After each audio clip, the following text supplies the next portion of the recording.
So there is truth in what writers present to us in their works. There is no doubt. I'm saying that you are embellishing the truth, that you are garnishing the truth with so much that is not part of that truth. It is that truth they want us to see.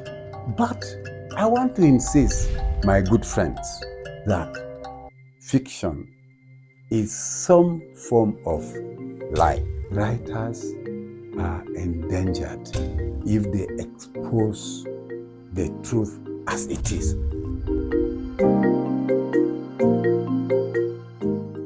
Hello, dear viewer. I welcome you once again to Dul Johnson's Creative Talks.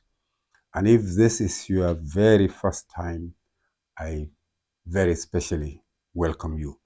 And I ask you to please like and subscribe. Now, I want to make a little apology, especially for those who have been with me over the long period. I'm going to return to our previous episode entitled Why I Tell Lies for a Living. And this is because I've had lots and lots of questions and debates and arguments, and those who want to disagree with me, especially from my writer colleagues who feel that writers do not tell lies. I just feel that there's a need to explain a little more why I insist that the statement is not entirely wrong. In fact, it is more right than wrong, even though I did say in the episode that it is truthful lies. Okay, so I'm going to make reference to two comments made by writer colleagues that I think I need to address properly and then to clarify my point. Now, one of them said that what writers do that I think are lies are parables. And he actually went to the scriptures to make reference to parables and to say those are not lies. I want to insist that a parable, the story that is told in a parable, is not a true life story. So we cannot argue that because writers are using parables, it will not be that the story is absolutely truth. I would disagree with that. The other person argued that the writers are telling personalized truths and that they are using that to actually convict, other people so that they may, of course, have a change of mind. Now, I do not disagree with that at all. But this is what I want us to understand. First of all, I think viewers may want to, if you haven't come across this before, there's a statement by Aristotle. I'm not quoting this verbatim, but he makes a comparison between history and literature or fiction, in which he refers to history as what has been and literature or fiction as what might be. Now, the might be here is simply that even if we are not picking it from somebody's life, there's a probability that that kind of a thing can happen, and it is something that if you move around the world, if it didn't happen in your own part of the world, it probably has happened to somebody somewhere. So the probability is there. Now, this is not to say that if I create a character, I'm even going to give examples as I move, but simply to say that because there is a character in the story whose life I use to tell the story doesn't mean that that character exists. No. Writers are always inventing characters and inventing events around the character. Okay, there may be a very real life event that they use, and there may be a very real character that they have, used as an example. Let me quickly refer to Shoyinka's play, King Babu. If you are a Nigerian, if you have read the play, you would know that, of course, is direct reference to General Abacha. Okay, but the name of Abacha is not mentioned there, right? And the events that are captured in the play, some of them may have happened in the life of that person. But of course, they are not replicated the way they happened in life. We must also bear in mind that when you take, let me say, the germ or the crux of the issue that you want to deal with, that there is so much that the writer has to build into it. The narrative that will unfold to bring about and to reveal what the author, what the writer has to share with the reader is almost all of it, 90, 95%, 97%, 98% of it is invention from his head, right? The place where the person is living, the people who are around him. There's so much that is created by the writer to make the story appeal to the reader. So we cannot say that because we have taken a real issue to discuss in a story, it means that we are replicating what actually happened in real life. So that is why I insist that what the writer is presenting to you is some, in quote, some form of lies.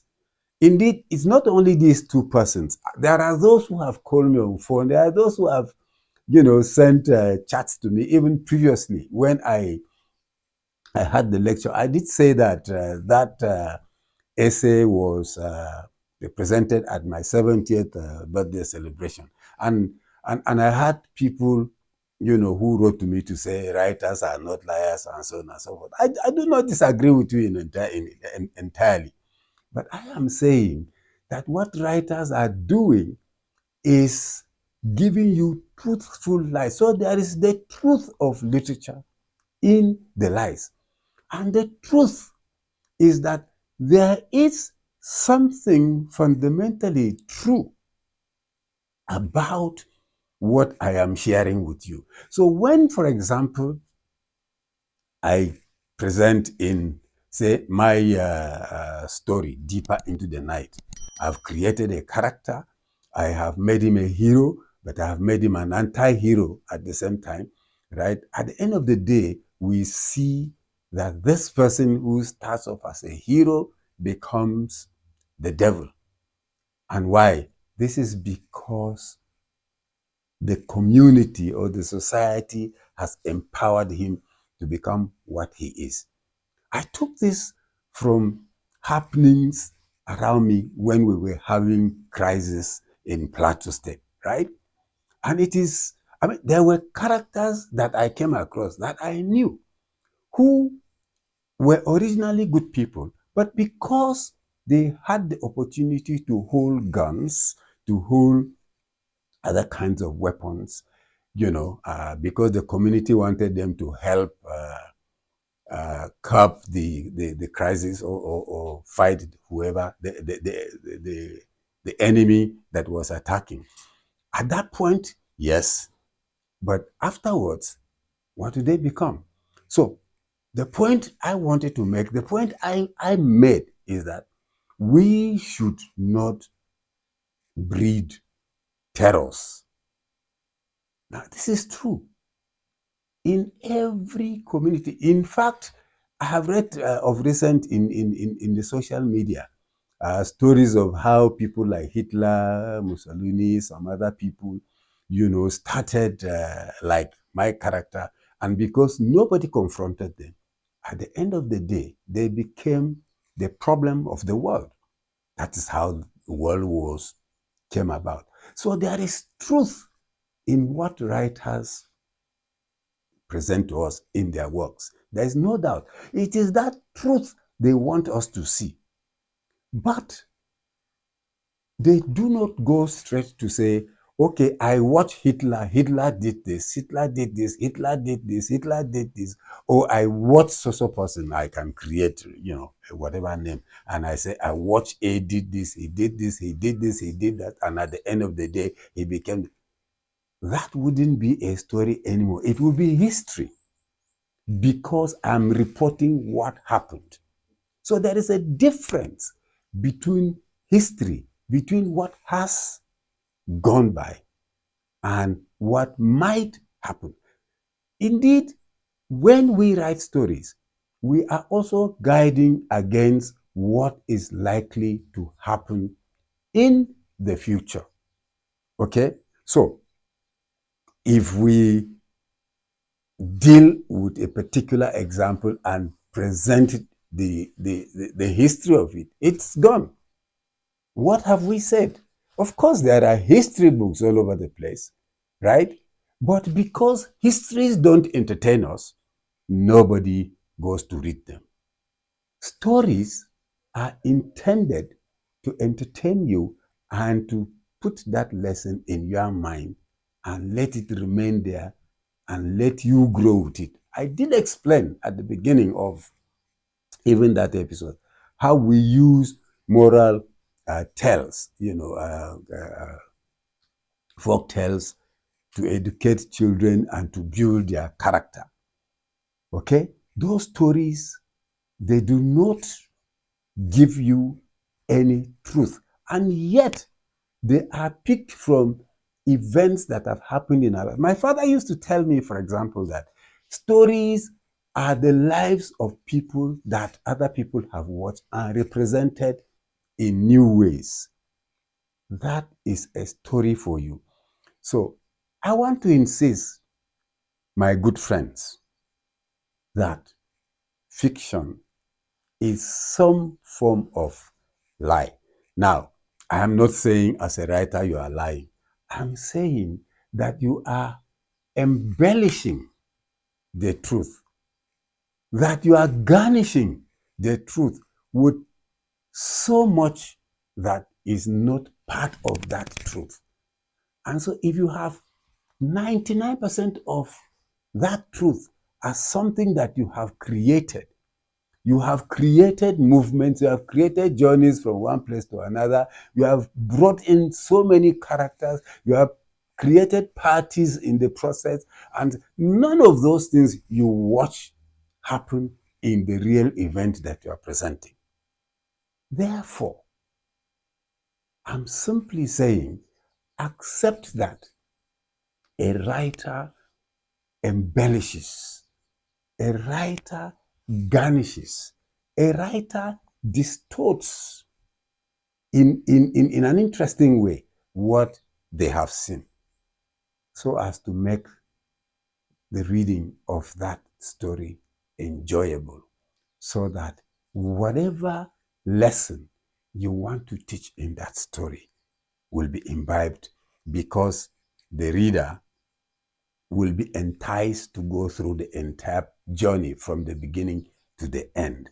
And by the time they put down the book, I have learned something. That's the whole idea. What point am I making? That the discerning reader can see the truth, can see the facts in a story. Yes. And he or she who is reading the story as a private person who wants to enjoy a story and perhaps learn something from it will actually take a lesson from the story. But the writer in including those lies, those embellishments, is aware that there are those who hate the truth in their story. And therefore, they want to present it in such a way that they can give themselves some kind of protection. That this is not Mr. A I'm talking about. Or even that this is Mr. A I'm talking about, it is not the Mr. A that you know. That is what the writer intends to do when they embellish the story. But how many of the writers who have done that have gone free? As a matter of fact, it is only because many leaders or so-called leaders do not read, or even those whom they put as gatekeepers do not read as much. Otherwise, perhaps half of our writers, especially in Africa, would be in trouble. So, simply put, writers are endangered if they expose the truth as it is. And therefore, there is the need to protect yourself, to get the sweet covering for that bitter pill that you are putting in the story. That's why they do it. Now, I can give you a very a simple and direct example, even from my own life. I mean, I did a movie, right? I did a story about a country, my country. And of course, it is a story that tells the entire truth about the way we are at the moment. And the gatekeepers told me, no, you cannot take this movie to the public. You have to do this, you have to do that, you have to do this, you have to take this out, you have to, you know. That is what most writers want to avoid. The reason for creating the clothing or the cover that is the quoting that is the lie that I talk about. But I assure you that the impact that a story makes on the generality of the readers is great, and writers must continue to write, even when it means that you are going to be in trouble, because that truth revealed is what impacts on the lives of your readers. So I'm breaking this episode into two because I believe that there is a need to expatiate a little more, not just on the telling of lies, but some other aspects of stories. Because I really want everybody that watches this video to decide to become a reader. It is very, very important. I insist. Even history we will find, after all, in reading stories. Geography we will find in reading stories. Life, everything we will find in reading stories. So I insist. I am pleading with you. I am advising you. I'm suggesting to you that being a reader is the beginning of learning to become a leader. And you can be a leader within your own small space. And who can tell? Who knows? You might even be the leader of your country, of your state. Thank you. I leave you here, and I say thank you for watching this episode, and I hope to see you again. Please, if you still have further questions on the issue of telling lies, bring them, but I'm not sure I want us to come back to the issue in the same way. If there are other problems you have with it, I should be able to address them in future. Thank you very much for watching this episode. And if you are still not very satisfied with my explanation of the impact of fiction or stories on our lives, I suggest that you do some more reading, but you can still send your questions to me.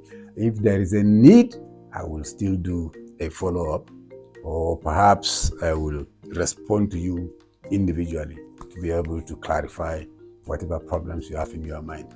Please do not forget to like and subscribe, especially if you're just coming to this channel new. Bye-bye.